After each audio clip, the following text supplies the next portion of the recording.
Revisi UU ASN selamatkan honorer TMS PPPK 2024? Ada peluang? Sebelum ke informasinya, like, subscribe channel ini. Informasi ini dikutip dari jpnn.com yang terbit hari Kamis tanggal 14 November 2024. jpnn.com, Jakarta, pimpinan Forum Honorer merespons langkah Komisi 2 DPR RI yang memasukkan revisi UU Nomor 20 Tahun 2023 tentang Aparatur Sipil Negara, ASN, dalam program legislasi nasional, Prolegnas, 2024 hingga 2029. Dalam rapat pleno Balik pada Selasa 12 November, anggota Komisi 2 DPR Ahmad Doli Kurnia mengusulkan agar pembahasan revisi UU ASN masuk dalam prioritas 2025. Mengenai urgensi UU ASN direvisi, Ahmad Doli Kurnia menjelaskan bahwa hal itu berkaitan dengan bertambahnya jumlah kementerian di Kabinet Merah Putih pimpinan Presiden Prabowo Subianto. Ahmad Doli menjelaskan, penambahan kementerian dan lembaga berkaitan dengan kebutuhan pengisian ASN. Perlu diketahui bahwa UU ASN mengatur banyak hal, antara lain soal penetapan kebutuhan PNS dan PPPK, penguatan pengawasan sistem merit, kesejahteraan PNS dan PPPK, digitalisasi manajemen ASN, dan penataan non-ASN atau honorer.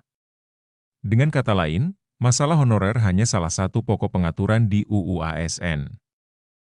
Adapun revisi UU ASN, seperti disampaikan Ahmad Doli, hanya menyentuh soal kebutuhan ASN lantaran ada penambahan jumlah kementerian lembaga di Kabinet Merah Putih. Ketua Komisi 2 DPR RI Muhammad Rifki Nizami Karsayuda juga sudah menjelaskan bahwa revisi UU ASN diusulkan lantaran ada perubahan nomenklatur kementerian lembaga.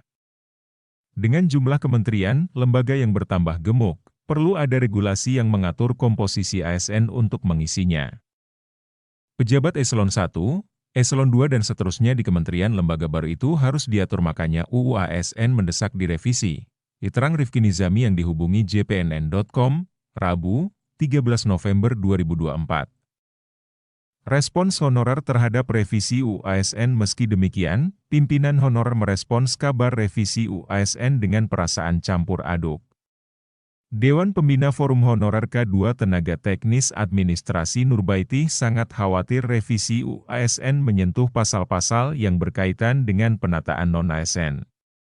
Jika hal tersebut terjadi, kata Bunda Nur, maka bisa mengganggu penyelesaian honorer melalui mekanisme pengangkatan jadi PPPK yang saat ini sedang berproses.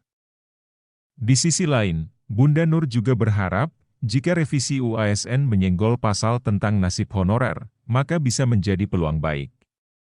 Jujur saya khawatir sekali ini, kecuali ada pasal khusus lagi buat honorer yang berstatus TMS alias tidak memenuhi syarat bisa ikut seleksi PPPK, tutur Bunda Nur kepada jpnn.com. Dia berharap, revisi UU ASN 2023 memunculkan pasal-pasal baru yang bisa mengakomodasi honorer K2 yang tahun ini gagal ikut seleksi PPPK lantaran persyaratan dan usia. Kalau harus merevisi sebaiknya hanya untuk menambah, bukan menghilangkan pasal yang melindungi honorer, kata Bunda Nurbaiti. Apakah aspirasi yang disuarakan Bunda Nur bisa terwujud? Senayan merupakan lembaga politik yang antara lain punya tugas mendengar dan mewujudkan aspirasi rakyat. Jadi, bisa saja revisi UU ASN merembet ke pasal-pasal lain yang berkaitan dengan penuntasan masalah honorer.